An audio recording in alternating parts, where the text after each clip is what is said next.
Christian Wood, Anthony Edwards at James Harden, yan ang ating pag-uusapan. Final seconds. Bryant for the win. Bang!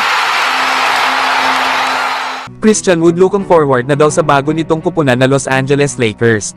At gusto nga daw nito bawian ang dati niyang team na Dallas Mavericks. Lalo at pinabayaan nga lang daw ito na umalis ng kanilang kupunan.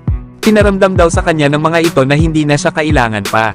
Para nga dito kay Christian Wood ay parang wala siyang nagawang maganda sa kanilang kupunan. Lalo at pangalawa siya sa Dallas Mavericks na may mataas na mga numero sa likod ni Luka Doncic. Na kung saan sa loob ng 67 games ay nag-a-average ito ng 16.7 rebounds na meron namang 37% sa 3-point area last season. Kaya ang pagsali nito sa Los Angeles Lakers ay para bumawi sa dati nitong kupunan na Dallas Mavericks. Kaya tingnan natin next season mga idol. Kung ibang Christian Wood na nga ba ang makikita natin kapag nakaharap na nito ang Dallas Mavericks.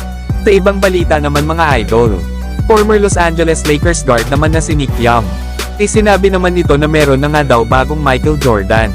Sinabi nga ni Nick Young na ang liga nga daw ngayon ay patungkol na kay Anthony Edwards. Na ang liga nga daw sa ngayon sa NBA ay kay Anthony Edwards na ang bagong Michael Jordan. Na ang batang ito nga daw ay kahalintulad ni Michael Jordan ayon pa kay Nick Young. Kaya dapat daw ay ibigay na nila kay Anthony Edwards at hindi nga daw sana sila natalo laban sa Lithuania.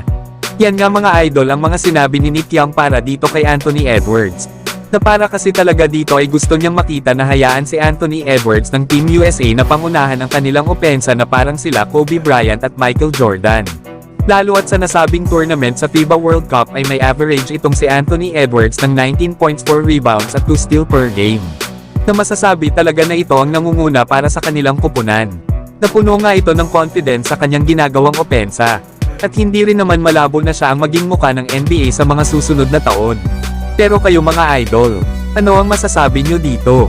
At para naman sa huling pag-uusapan mga idol, maaari naman daw makuha ng Lakers itong si James Harden gamit ang proposed blockbuster trade na ito. Ibibigay nga daw ng Lakers itong sila D'Angelo Russell, Jared Vanderbilt at ang 2029 first round pick. Habang makukuha naman ng Lakers bilang kapalit itong si James Harden. Na sa trade nga daw na ito ay makakabuo ang Lakers ng Big Three sa likod nila LeBron James, Anthony Davis at James Harden. Lalo at itong si Harden ay nag-a-average last season para sa Sixers ng 21.6 rebounds at 10 assists per game. Na meron naman itong 38% sa 3-point area.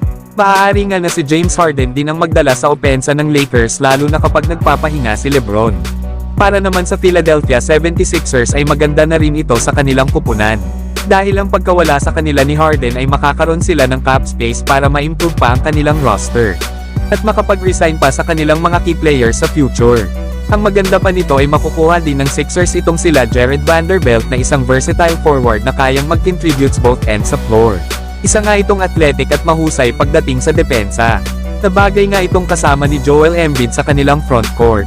Habang makukuha din nila itong si D'Angelo Russell na may ability na maglaro ng off-ball at makapag-create ng scoring opportunities para sa kanyang mga teammates. Kaya bagay talaga ito sa sistema ng opensa ng Philadelphia 76ers.